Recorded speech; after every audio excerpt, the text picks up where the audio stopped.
España era uno de los imperios más grandes del mundo. Tenía bajo su control un territorio que era 30 veces más grande que la España ibérica.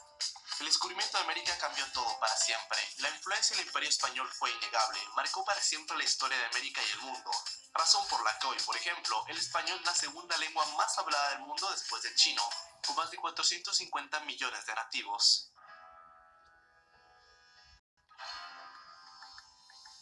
El fin del Imperio Español se vio dando a lo largo de los siglos XIX hasta inicios del siglo XX, en donde factores externos como las guerras napoleónicas aceleraron el proceso de independencia de los países latinoamericanos. Así, a finales del siglo XIX, España perdería a Cuba y a Puerto Rico, sus últimas dos colonias americanas. Durante todo este tiempo, España sufrió un vaivén de monarquías absolutas y regímenes democráticos cortos. No fue sino hasta el año 1931 que se proclamó la Segunda República Española con la Constitución de ese mismo año, un breve periodo democrático donde se lograron muchos avances sociales. Por ejemplo, la Segunda República y el aborto ya había sido aprobado. No obstante, este periodo democrático duró poco tiempo, ya que en el año 1936, tras un golpe de Estado hecho por el general Francisco Franco, estallaría la Guerra Civil Española, causando 500.000 de muertos e instalando una dictadura que duraría más de 40 años. Franco se convertiría en el dictador de España hasta el día de su muerte. Posterior a ello, España se convertiría en un régimen democrático. Hubieron muchísimos factores en juego, pero España, en 40 años, pasó de una dictadura a una democracia. Se convirtió en un país con una de las democracias más estables del planeta, la 15ª economía del mundo con una sociedad altamente desarrollada, un sistema social avanzado y es uno de los países más importantes de la Unión Europea y eso es clave para América Latina. ¿Cómo ocurrió este milagro español en el sentido económico y democrático? Eso es lo que veremos el día de hoy. Les habla Alejandro, sin más que decir, comencemos.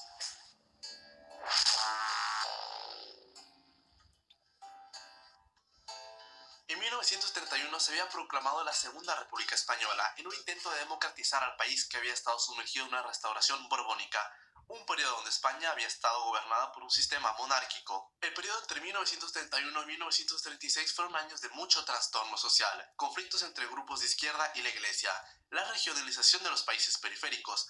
No se dieron iniciativas de descentralización, así se radicalizaron aún más las posturas de estos países. Era un verdadero cóctel político. En todo este desorden, el general Francisco Franco ve una oportunidad. Él, un derechista radical, un férreo católico, junto a militares sublevados, da un golpe de Estado en 1936, que según él, creería que no duraría más de 3 días. Se equivocó.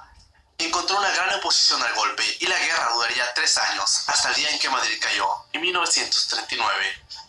La Guerra Civil Española fue un episodio negro que se cobró más de 500.000 de vidas, mientras Europa intentaba disminuir la importancia. Lo cierto es que Francia e Inglaterra apoyaban al régimen democrático en Madrid, pero no intervinieron, mientras que la Unión Soviética sí intervino con apoyo militar. Del otro lado, Franco contó con el apoyo de la Italia fascista, con Mussolini, y del apoyo militar de Hitler en Alemania, con su Legión Cóndor, un grupo de bombarderos alemanes que bombardearía España para debilitar al régimen democrático.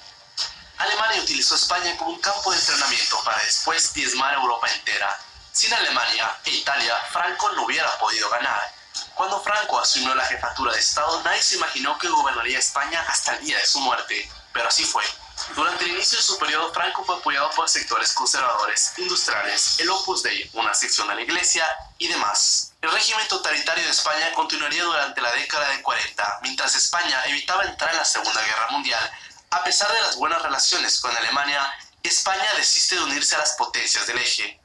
Durante la década del 50, la época posguerra, mientras Estados Unidos ayudaba a reconstruir Inglaterra, Francia, Alemania e Italia, España seguía aislada.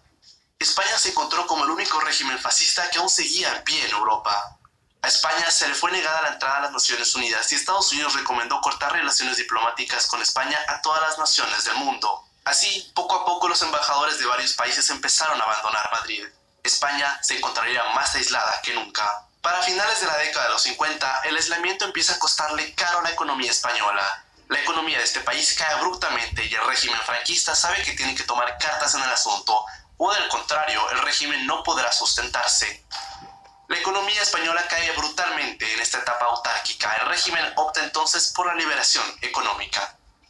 España pasa entonces de ser un régimen gobernado por los fascistas a los tecnócratas, todavía con Franco a la cabeza, pero influenciados por el Banco Mundial y el Fondo Monetario Internacional.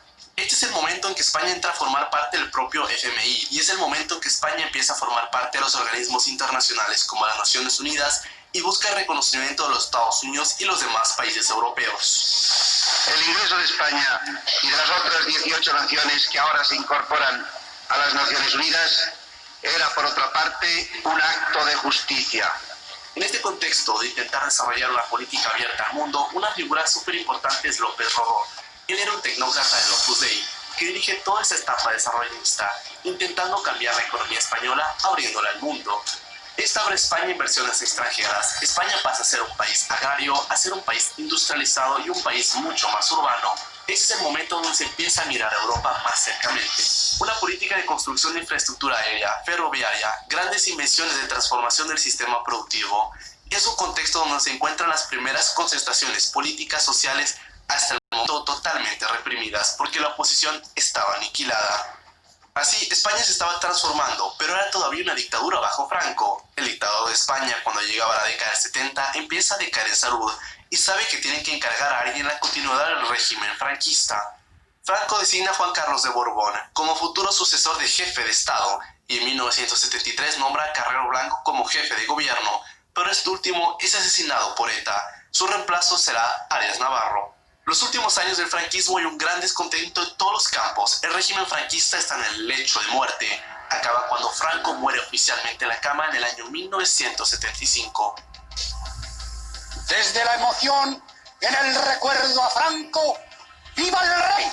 ¡Viva! ¡Viva España! ¡Viva! Posterior a su muerte empieza el periodo de transición que no todos desean en el régimen franquista. Arias Navarro no veía que España trascendiera de un régimen franquista a una democracia. Él quería que España continuase a ser una dictadura. Para las élites franquistas no es posible solo hacer una reforma del propio régimen franquista, pero tiene que abrirse una democratización y hay que cambiar al presidente de España.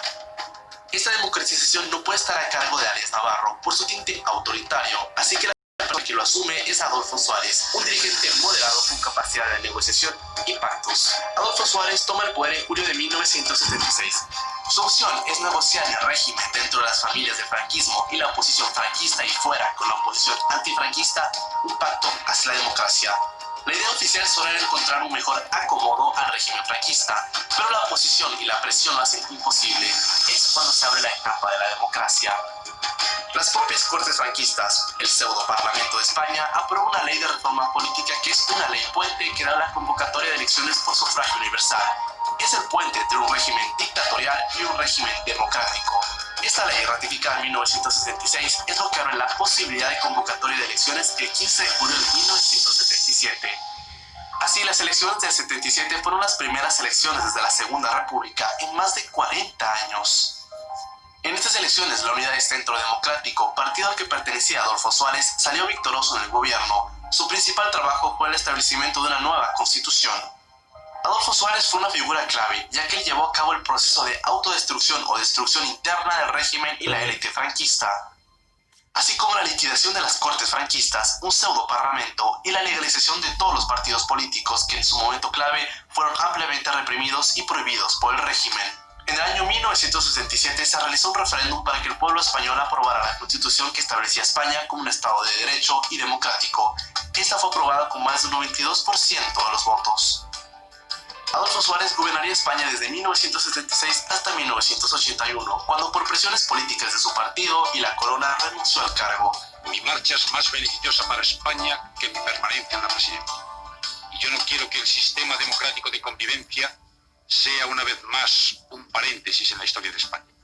En 1981, el rey le concedió el título Duque de Suárez por ser el principal responsable del proceso de transición democrático. En este momento acabó el proceso de transición. A partir de este momento, en 1982, el Partido Socialista Obrero Español, el PSOE, arrasó en las urnas, llevándose una amplísima mayoría en el Congreso de los Diputados y el Senado. Así, la victoria total del PSOE desintegró al partido UCD, el partido encabezado por Adolfo Suárez. Felipe González, líder del PSOE, fue electo como presidente de España desde 1982.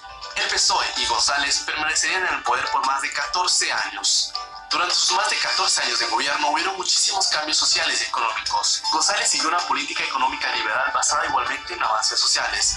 El crecimiento económico durante los 14 años fue importante, considerando que dentro de este tiempo España fue beneficiada, por ejemplo, al integrarse aún más dentro de la Comunidad Europea. Su admisión a la Unión Europea fue una catapulta también para el crecimiento económico español. Otros aspectos importantes también fueron, por ejemplo, el ingreso de España a la OTAN, que después sería consultada en un referéndum en el año 1986. Sus gobiernos, a lo largo de los 14 años que estuvo en el poder, llevaron una reconversión industrial y la modernización y universalización tanto del sistema educativo español como el sistema sanitario y de seguridad social, así como una ampliación y modernización de las infraestructuras. Felipe Sánchez permanecería en el poder hasta 1996, cuando el Partido Popular, un nuevo partido político de centro-derecha, logró derrotarlo en las urnas. José María Aznar sería electo presidente y gobernaría por los siguientes 8 años. Al cabo de las siguientes décadas, los partidos políticos como el Partido Popular de centro-derecha y el Partido Socialista Obrero Español de centro-izquierda se alternarían el poder en España durante más de 20 años, eso hasta el año 2015, cuando se quebró el bipartidismo presente en España.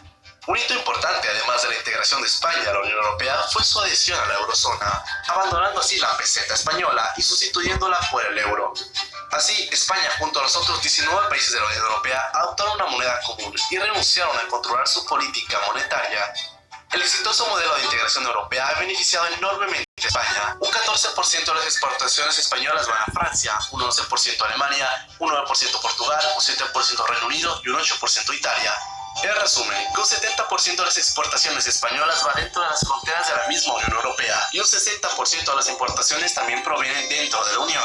España se constituyó como una democracia plena y representativa, pero ustedes me dirán, espera, ¿cómo es posible que España sea una verdadera democracia si tiene un rey? Pues sí, España tiene un rey, es una monarquía parlamentaria. El rey es puramente simbólico, sí, es el jefe del Estado y las Fuerzas Armadas, pero el poder político no tiene mucho que decir. Mientras tanto, es el Congreso de los Diputados y su líder, el presidente del gobierno español, quien preside verdaderamente el país. Recientemente España salió reluciente en el índice de democracia de The Economist, como dentro de las 20 democracias más plenas del planeta, junto a Alemania, Costa Rica y Noruega, por ejemplo, superando incluso a Francia, sumida en una crisis política, y Estados Unidos, con el presidente Trump cada vez erosionando más la democracia americana. Así, por primera vez en su historia, España ha superado a 2 grandes potencias en este ranking democrático. No es ninguna coincidencia. España es uno de los países líderes en protección de derechos humanos, protección de las minorías y avance social. Se predice que los españoles tendrán la esperanza de vida más larga del mundo para 2040, superando a Japón en el segundo lugar, y gran parte de ello se debe a su dieta equilibrada y las condiciones sociales como la seguridad social y la calidad de vida. España es la tercera potencia turística del mundo. Así es, después de Francia y Estados Unidos, España es el tercer país que más turistas recibe. Recibe un poco más de 50 millones de turistas por año, casi 2 veces su población.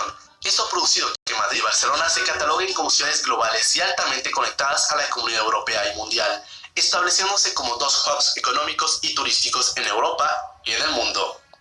El último año, el turismo contribuyó a España más de 177.000 millones de dólares, o lo que equivaldría al 16% del Producto Interior Bruto de España. Incluso siendo la tercera potencia turística del planeta, el turismo representa una parte importante, pero no crucialmente esencial de la economía española. Así, el 66% de la economía española depende de los servicios. Aún así, la economía española es ampliamente diversificada. Más de un 20% de sus exportaciones son carros o parte de los mismos. España ha mantenido su reinado en la cima de la pirámide del vino para las exportaciones mundiales, primero que Francia e Italia. España ha logrado lo que se conoce como el milagro económico y democrático español. Si bien es verdad que la corrupción es aún un tema preocupante y la tasa de paro es alta, la situación se está mejorando para llegar a los niveles pre-crisis del año 2008. España se ha consolidado a lo largo de estos 40 años de democracia como un Estado democrático, de derecho, un país altamente desarrollado social y tecnológicamente hablando, siendo así una democracia europea reluciente. Desafíos aún persisten obviamente como la crisis política con Cataluña y demás regiones, pero sí España logró pasar en 40 años de democracia y en la última etapa franquista gracias a Adolfo Suárez a convertirse en el país más desarrollado del mundo hispano.